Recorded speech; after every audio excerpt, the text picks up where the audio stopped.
Hi guys! For today's video, may pupuntahan tayo isa sa pinakamahalagang tao para sa akin. Tara! Tanghali na nga pala akong gumising dahil sa bebe time. Charot! Medyo antok pa nga ako kaya natulog ulit ako. May pupuntahan nga pala kami ngayong maga, kaya maaga na rin ako naligo. Bibisita nga pala ako ngayon sa aking kapatid. A few moments later. Matagal ko nga itong inintay dahil ngayon lang ulit ako makakabisita sa kanya. Kumain na din nga pala ako at ang ulam ko ay dinosaur. Madami akong gagawin ngayon kaya inagahan ko na rin ang paggagayak. Pagkatapos nga ay sinara ko na rin ang aming bahay. Yung pupuntahan ko nga pala ngayon ay isa sa pinakamahalagang tao sa buhay ko. Isang tao na kahit kailan ay hindi ko malilimutan.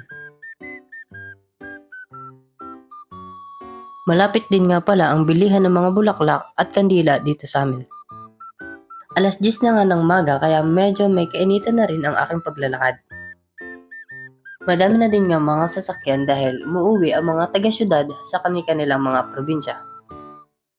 Pagdating ko nga sa mga bilihan ng mga bulaklak ay nagtanong agad ako. Kano po sa ganitong bulaklak? 200 po. Sa ganito po? 100. Sa ganito po? Balikan ko po.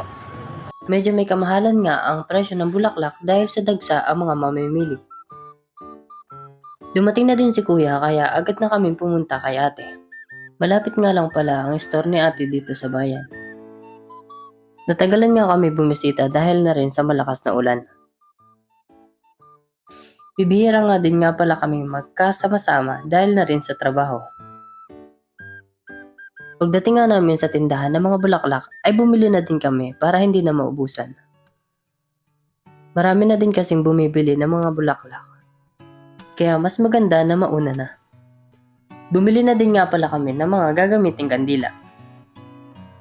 Pagkatapos ngang nabili namin ang mga kailangan ay bumisita na agad kami. Medyo matubig nga ang dinadaanan dahil na rin sa lakas ng ulan. At para sa mga hindi nakakaalam kung ano nga bang nangyari,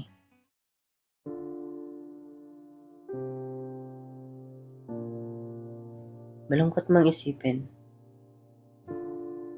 pero kailangan talagang tanggapin. At alam ko, lahat ng mga nangyayari sa mundo ay may dahilan.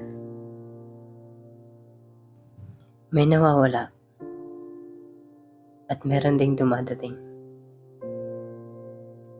Kaya, pahalagahan natin yung mga taong nagpapasaya sa atin. I want to inspire everyone at magbigay ng aral. Sa likod ng masayahing ako, meron din malungkot. Saglit nga lang. Ayoko malungkot kayo.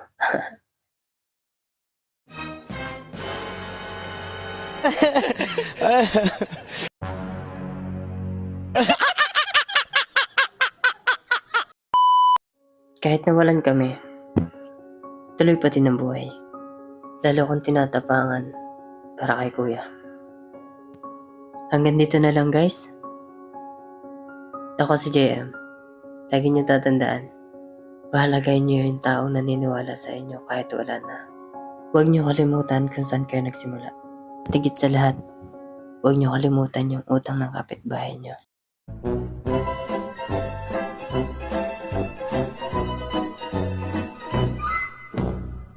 Follow my Facebook page for more videos.